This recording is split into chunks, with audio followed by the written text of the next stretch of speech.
Are Skink Cohorts any good in patch 5.1? Here we go over the runts of the litter, the craftsmen and measurers of stone and wood.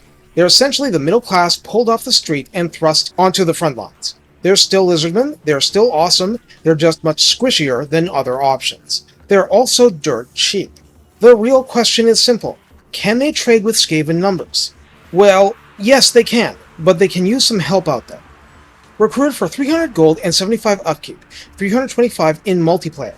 The basic Skink cohort comes in at 160 entities on Ultra Unit scale. This is very important to understanding the unit. 8,000 health unit-wide means individual entity health is 50 only. Armor is 30 base, with ordinary shields that block 35% of small arms missile fire from the front. Leadership is 55, relatively shaky at the start of a long campaign. Speed is 46. Charge speed 52, which is impressive for a low-tier infantry unit, and something you would do well to remember. Melee attack begins at a mere 20, with an attack interval of 4.3. Some of their animations are very jumping, lunge, and pulling back, but they're deceptively quick. Also, fun to watch. No splash damage whatsoever.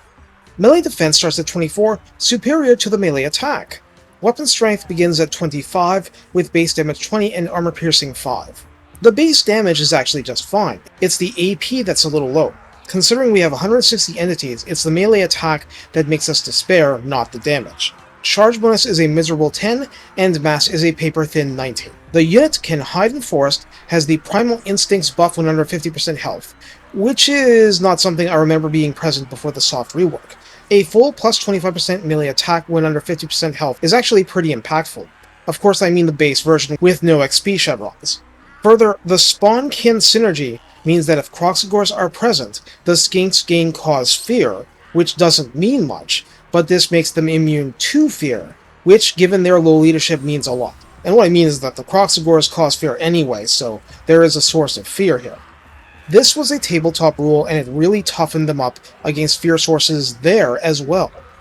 The Javelins variant is treated as missile infantry, and until it runs out, you can use skirmish mode. Recruited for 400 gold and 100 upkeep default, 450 in multiplayer.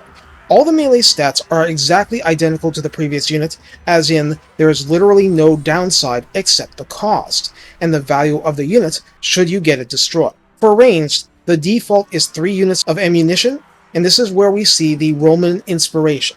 Javelins have 80 range, officially inflict 16 damage, and all Javelin hits inflict poison.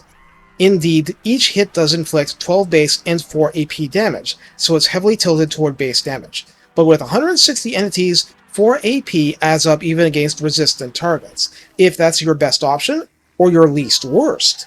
Pincushion that dragon. Of course, it's 1 javelin per volley per skink.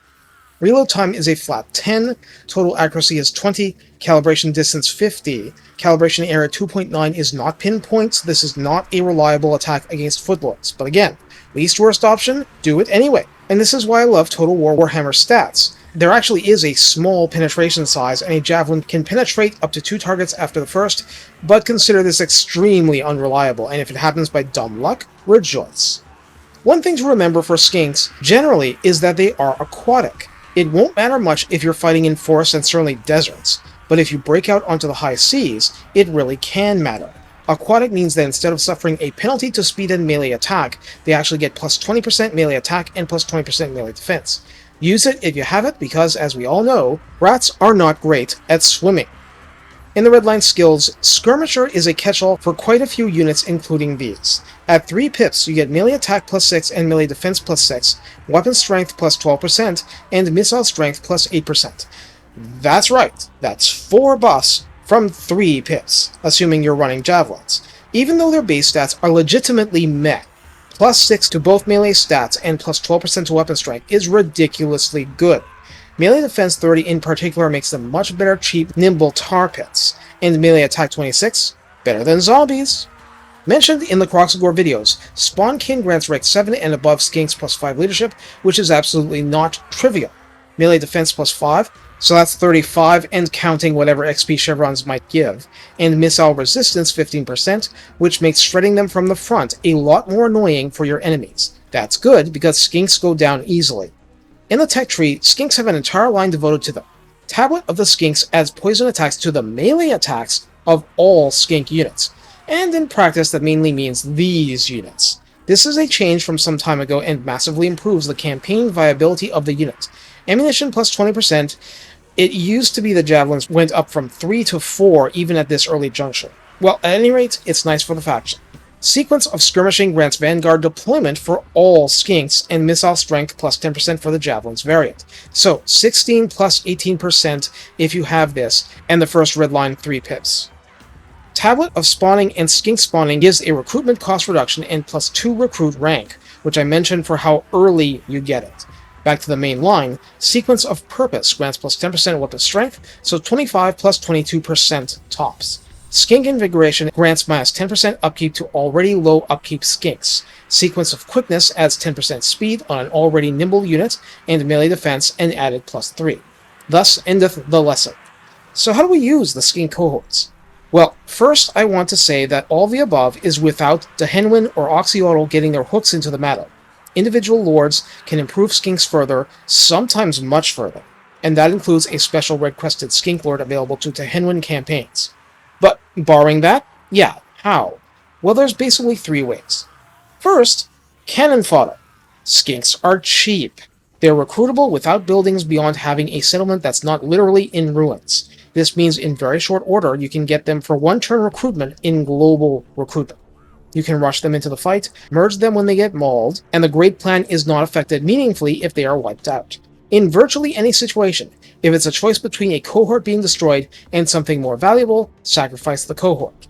Second, flanking fodder. The speed is not cavalry level, but just splitting some off and bull rushing archers and artillery from odd angles may pay off while the heavy hitters are otherwise engaged.